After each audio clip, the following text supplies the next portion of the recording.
Selamat siang. Selamat datang di materi ketujuh kita yaitu pewarisan sifat. Pada pembelajaran kali ini, kita akan belajar mengenai asal-usul penurunan sifat dengan materi genetik dan mendeskripsikan pembelahan sel.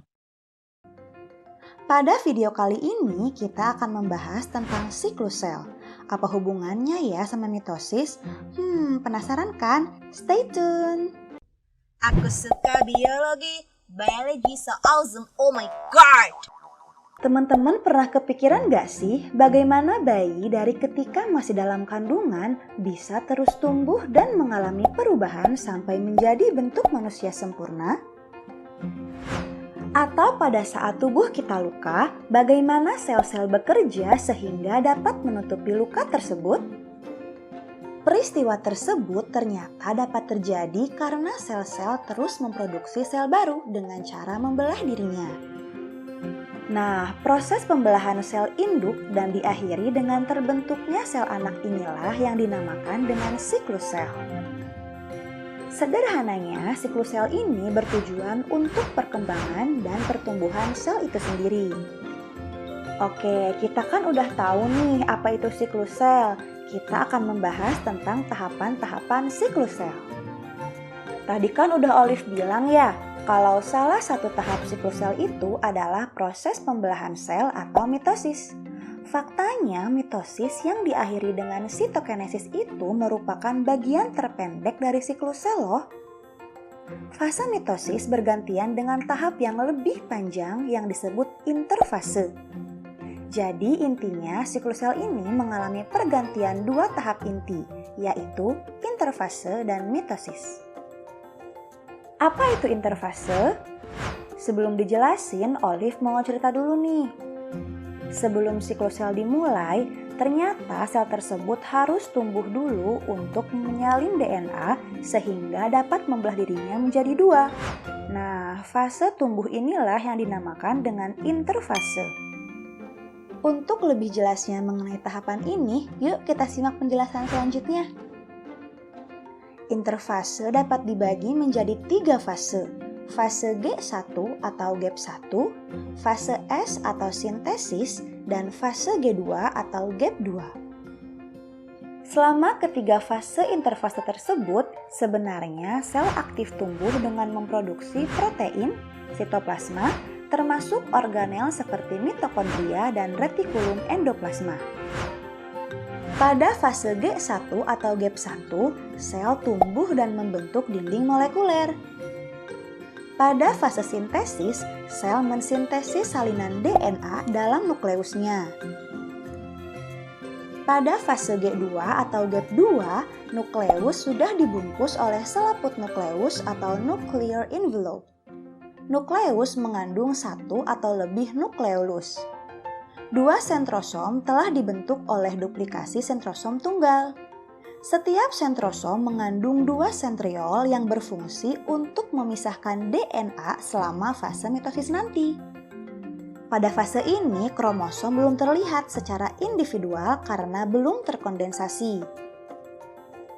Oke, setelah fase G2, sel siap untuk memasuki fase M atau fase mitosis. Mitosis sendiri terbagi ke dalam 5 fase, yaitu profase, prometafase, metafase, anafase, dan telofase. Kemudian diakhiri dengan pembelahan sitoplasma yaitu sitokinesis. Tahapan mitosis yang pertama adalah profase. Pada tahap ini, nukleolus menghilang. Benang-benang kromatin sudah terkondensasi menjadi kromosom dan dapat dilihat oleh mikroskop cahaya. Setiap kromosom terduplikasi menjadi dua kromatid identik yang tersambung pada sentromernya dan sepanjang lengannya oleh kohesin.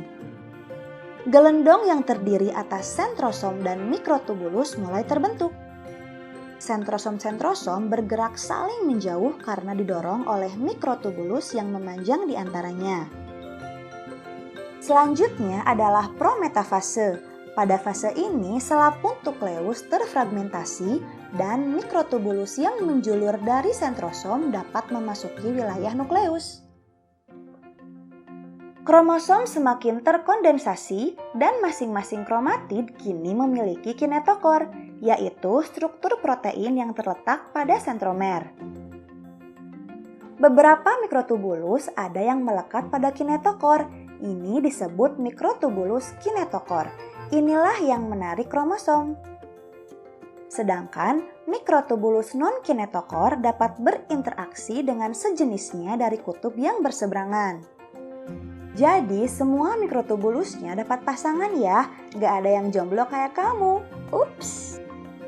Nah, next ada metafase, yaitu fase mitosis yang paling lama, berlangsung sekitar 20 menit. Pada fase ini, sentrosom berada pada kutub berseberangan. Kromosom berjejer pada lempeng metafase. Jadi di tengah-tengah gitu guys.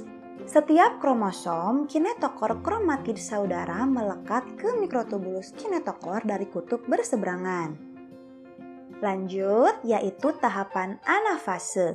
Ini tahapan paling pendek guys, cuma beberapa menit aja. Anafase dimulai ketika protein kohesin terbelah dan membuat kedua kromatid saudara berpisah secara tiba-tiba. Setiap kromatid itu pun menjadi satu kromosom utuh. Kedua kromosom anakan mulai bergerak ke arah ujung sel yang berlawanan saat mikrotubulus kinetokor memendek. Karena mikrotubulus melekat ke sentromer, kromosom bergerak ke arah sentromer terlebih dahulu. Sel akan memanjang saat mikrotubulus non-kinetokor memanjang. Pada akhir anafase, kedua ujung sel memiliki koleksi kromosom yang sama dan lengkap. Nah, akhirnya tahapan terakhir pada mitosis, yaitu tahapan telofase. Pada tahap ini, dua nukleus anakan terbentuk dalam sel. Selaput nukleus muncul dari fragmen-fragmen selaput nukleus sel induk. Nukleolus muncul kembali dan kromosom menjadi kurang terkondensasi. Akhirnya guys, yang terakhir di siklus sel yaitu sitokinesis, yaitu pembelahan sitoplasma.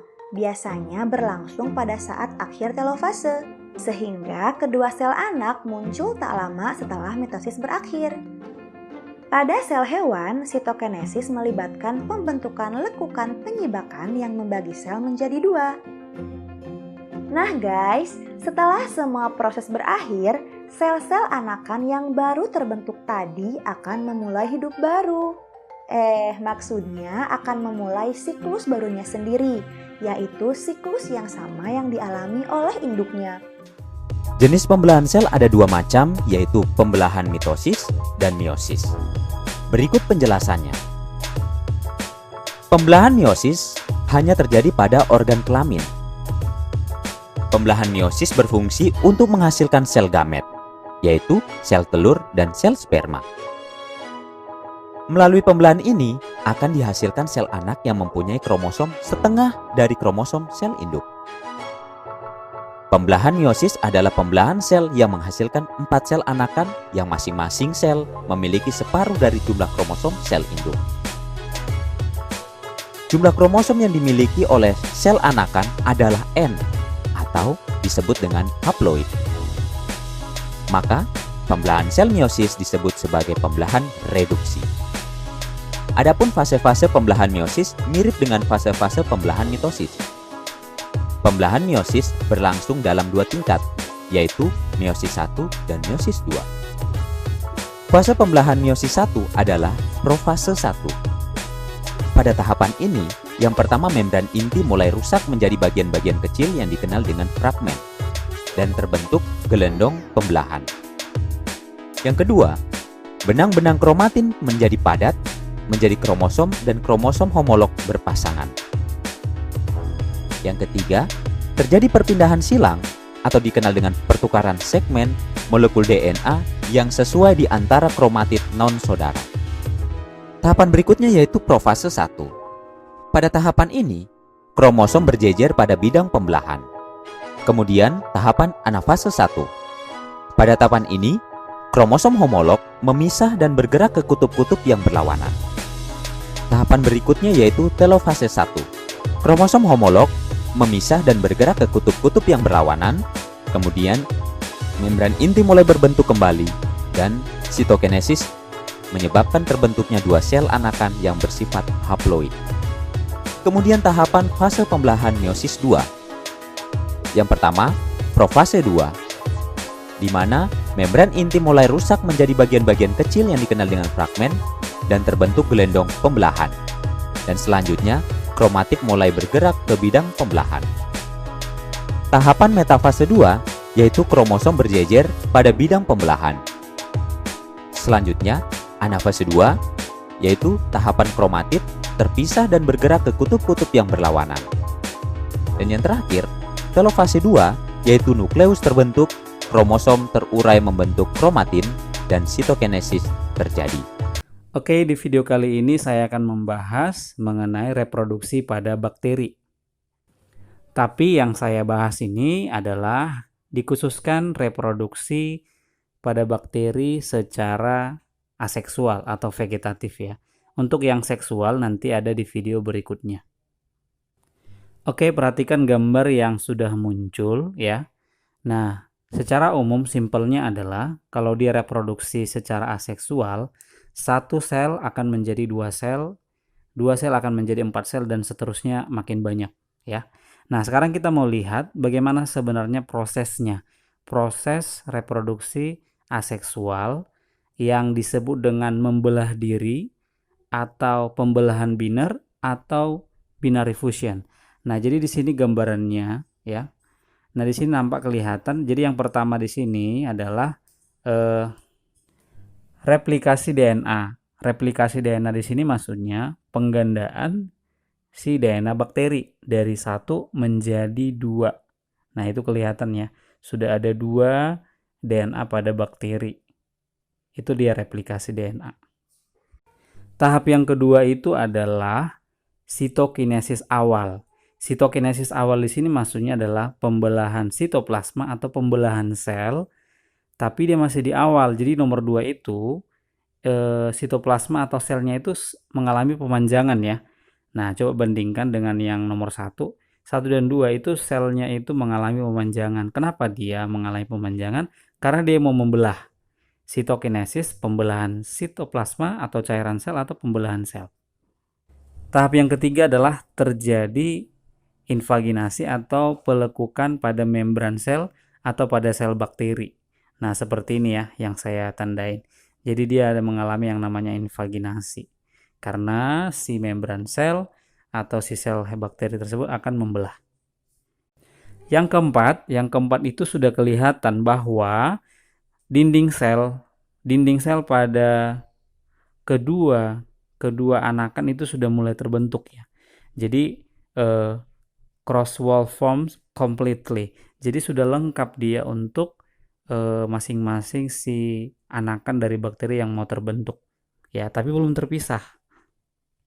Nah, tahap yang kelima itu adalah sitokinesis akhir. Sitokinesis akhir maksudnya adalah pembelahan sel yang sudah terjadi lengkap dan sehingga dihasilkan 2 sel anakan seperti pada gambar. Ya, sebenarnya simpel ya untuk proses reproduksi pada bakteri secara aseksual atau vegetatif itu dia tidak melalui tahap-tahap seperti pada organisme tingkat tinggi kayak hewan atau tumbuhan. Tidak ada propase, meta, anatelo ya, tidak ada. Dia langsung aja membelah gitu ya, melalui proses sitokinesis biasanya, pembelahan sel. Ya, itu dia mengenai gambarannya, gambaran tahap demi tahap tentang membelah diri, binary fusion atau pembelahan biner. Sudah bisa dipahami ya. Nah, sekarang kita bandingkan, ini hanya perbandingan aja ya. Perbandingan untuk tahap reproduksi aseksual pada bakteri. Nah, ini saya tampilkan sebagai pembanding. Sebenarnya intinya sama saja ya, tahap-tahap yang tadi itu benar juga. Nah, ini pembanding di sini di yang pertama itu ada namanya origin of replication. Berarti dia replikasi pada asam inti si sel bakteri yang ada di dalam. Kemudian yang kedua di situ ada orinya itu terbuka ya. Kemudian setelah itu ada DNA replikasi dimulai. Nah, di sini bagian sini ya. Kan tetap aja berarti replikasi DNA duluan. Setelah itu Mereka akan terpisah ketika sudah terbentuk ya. Namanya sel elongated. Nah, setelah itu terbentuk yang namanya septum atau celah mau memisahkan kedua si DNA tadi. Setelah itu sitokinesis akhir pun terjadi, pembelahan selnya pun terjadi sehingga dihasilkan dua sel anakan si bakteri. Ya. Jadi pada prinsipnya sama saja seperti yang tadi. Pembelahan meiosis adalah pembelahan untuk menghasilkan sel anak yang jumlah kromosom dan sifat genetiknya setengah dari sel induknya, alias 2N diploid menjadi N haploid. Pembelahan meiosis terjadi pada organ kelamin, pada sel gonad, sel-sel yang menghasilkan gamet. Peranannya, pembelahan meiosis ini adalah untuk memproduksi gamet alias sel kelamin. Kemudian mereduksi jumlah kromosom menjadi setengah dari induknya, menyebabkan keanekaragaman genetik melalui reproduksi seksual. Kita lihat ya, di wanita ada ovariumnya, di pria ada testis, di dalam sini terjadi pembelahan meiosis. Ini sel-sel gonad di sini melakukan pembelahan meiosis, yang di wanita membentuk sel telur, di laki-laki membentuk sperma, dan nanti kalau terjadi fertilisasi akan menghasilkan zigot. Nah, karena di sini sudah direduksi yang tadinya 2N menjadi N, dan N ketika gabung lagi menjadi 2N lagi, sehingga keturunan itu tetap lestari ya, tidak menjadi bertambah jumlah jumlah set kromosomnya. Bayangkan kalau di sini tidak direduksi, di sini 2N, di sini 2N jadi 4N. Kemudian ini laki-laki 4N, perempuan 4N, tidak direduksi lagi di sini, 4N tambah 4N 8N. Terus jadi generasi keberapa akan terus bertambah kromosomnya. Nah, fungsinya adalah mereduksi, ya. Mereduksi, mengurangi jumlah set kromosomnya menjadi setengah dari induknya. Kemudian terjadi dua kali pembelahan meiosis, yaitu meiosis 1 dan meiosis 2. Beda dengan mitosis. Mitosis 1 kali. Kemudian meiosis 1 terdiri dari tahapan profase 1, metafase 1, anafase 1, telofase 1, dan sitokinesis. Sementara meiosis 2 terdiri dari tahapan profase 2, metafase 2, anafase 2, telofase 2, dan sitokinesis. Jadi dua kali pembelahan. Baik, masih ingat konsep ini ya? Lihat, warna merah berarti menandakan ini maternal dari ibu. Kalau warna biru ini paternal dari ayah. Lihat ini ya, sel di dalamnya ada set kromosom. Ada pasangan kromosom homolog nih.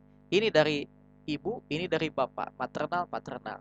Ya, di sini ada 6 ya, digambarkan di sini ada 6. Ya. Ini homolog dengan ini, yang ini homolog dengan ini, yang ini homolognya dengan ini, yang ini homolognya dengan ini. Ya. Setiap kromosom homolog ini yang digambar ini sudah melakukan replikasi. Jadi ini ada dua kromatid saudara. Kromatid kembar ya. Sister kromatid gitu ya, kromatid kembar atau kromatid saudara. Ini dengan ini kromatid kembar. Nah, kalau ini dengan ini bukan kromatid saudara ya. Ini berarti kromatid bukan saudara. Nah, coba perhatikan, ini konsep sangat penting ya. Kalau ini hasil cetakannya ya. Jadi ini mengcopy jadi 2. Ini juga sama. Tadinya kan 1. Kembali buka di substansi genetik ya, bagian pertama. Siapa Henrietta Lacks? Henrietta Lacks ini adalah seorang penderita kanker serviks yang sudah meninggal 49 tahun yang lalu, tapi sel-sel kankernya sampai sekarang masih tetap hidup dan bermanfaat. Siapa Henrietta Lacks? Henrietta Lacks adalah seorang petani tembakau keturunan Amerika, Afrika, yang hidup miskin, dan dia merupakan ibu dari 5 anak, dan dia lahir tahun 1920 di daerah Virginia. Nah, Henrietta Lacks ini meninggal pada usia 31 tahun 1951. Inilah foto dari Henrietta Lacks bersama suaminya. Kemudian keunikan dari kanker Henrietta, nah ini keunikannya adalah dia bisa dikultur di luar dari tubuh inangnya dan bisa bertahan hidup sampai dengan sekarang.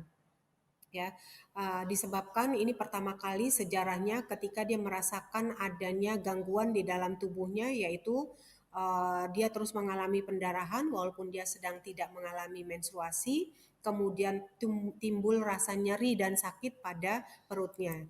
Nah, ternyata diagnosis dari dokternya adalah dia menderita penyakit kanker serviks. Nah, sel-sel kankernya itu terus-menerus membelah tanpa bisa dikendalikan dan jumlahnya terus-menerus dari hari ke hari semakin bertambah. Nah, sel HeLa ini adalah sel salinan dari sel kankernya Hendrita, ya, karena sel ini punya kemampuan yang hidup di luar dari inangnya. Nah, kenapa sel HeLa ini menjadi unik? Karena sel-sel yang sejenis jika dia berada di luar dari tubuh inangnya itu akan mengalami kematian, tapi sel Hendrita itu tidak. Dia berada di luar dari tubuh inangnya tetap masih dapat dibiakkan di dalam suatu medium pembiakan yang seperti ini. Selanjutnya, karena kemampuannya untuk bisa hidup di luar dari tubuh inangnya, maka di bidang medis sel HeLa ini dimanfaatkan untuk berbagai penelitian, ya, berbagai penelitian dan bahkan dikomersialkan untuk diperjualbelikan. Nah, penelitian-penelitian yang menggunakan sel HeLa diantaranya adalah untuk kanker dan AIDS, bagaimana nanti perilaku dari virus HIV ini, perilaku dari virus HIV di dalam sel HeLa, sehingga nanti para ahli medis bisa merumuskan bagaimana cara mengatasi kanker dan bagaimana cara mengatasi HIV, ya, virus HIV atau penyakit AIDS. Kemudian sel HeLa ini juga sudah dibawa keluar angkasa untuk melihat bagaimana respon dari sel ini ketika berada di gravitasi nol. Dan sel HeLa inilah satu-satunya atau sel pertama yang diklon, ya, yang sudah diklon dan sudah dibuka gennya atau dipetakan gennya untuk melihat komposisi dari gen penyusun dari sel HeLa. Nah, ketenaran dari sel HeLa itu ternyata mengalahkan dari pemilik dari sel tersebut. Orang tidak mengenal siapa Hendrita Lacks, ya. Kemudian ada seorang penulis, Rebecca Skloot. Nah, dia mencoba mengangkat biografi dari Hendrita Lacks, ya, dengan menulis buku yang namanya The Immortal Life of Hendrita Lacks. Nah, demikian juga buku ini kemudian menjadi booming dan masuk ke dalam Oprah Winfrey. Nah, akhirnya mereka berkolaborasi untuk membentuk film dari The Immortal Life, ya. Nah, film ini sudah beredar pada tahun 2017, ya, dan juga booming. Kamu bisa mencari film ini di YouTube, banyak orang yang mengupload film-film tentang Hendrita Lacks di YouTube. Kemudian dengan semakin boomingnya, orang semakin tahu bahwa sebegitu besar manfaat dari sel-sel kanker serviksnya